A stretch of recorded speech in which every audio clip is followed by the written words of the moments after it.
ഇടുക്കി പെരുവന്താനം അമലഗിരിക്ക് സമീപം KSRTC ബസ്സും tourist ബസ്സും കൂട്ടിയിടിച്ച് അപകടം 3 പേർക്ക് പരിക്കുണ്ട്. രാഹുൽ വിജയനുണ്ട് കട്ടപ്പനയിൽ നിന്ന് വിവരങ്ങൾ നൽകാൻ. രാഹുൽ, അപകടത്തിൽ പരിക്കേറ്റവരുടെ നില എങ്ങനെയാണ് അപകടം ഉണ്ടായത്? അജിക്ക് രാവിലെ 9:30 കൂടിയാണ് ഈ അപകടം ഉണ്ടാകുന്നത്. 3 പേർക്കല്ല 9 പേർക്ക് പരിക്കുണ്ട് എന്നുള്ളതാണ് മനസ്സിലാക്കാൻ കഴിഞ്ഞിരിക്കുന്നത്. പരിക്കാർക്കും ഗുരുതരമുള്ളതല്ല. ഈ പരിക്കേറ്റവരെ പീരുമേട് താലൂക്ക് ആശുപത്രിയിലേക്ക് മാറ്റുകയും ചെയ്തിട്ടുണ്ട്.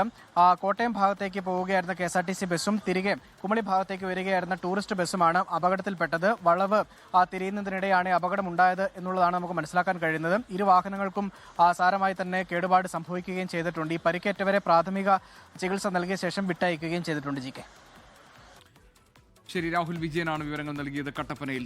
ലോകത്തെവിടെയായാലും ഏത് സമയത്തും 24 വാർത്തകളും ഓഗ്മെന്റഡ് റിയാലിറ്റി പാക്കേജുകളും എക്സ്പ്ലെയിനറുകളും വിശദമായി കാണാൻ ഞങ്ങളുടെ യൂട്യൂബ് ചാനൽ നിങ്ങൾക്ക് സബ്സ്ക്രൈബ് ചെയ്യാം.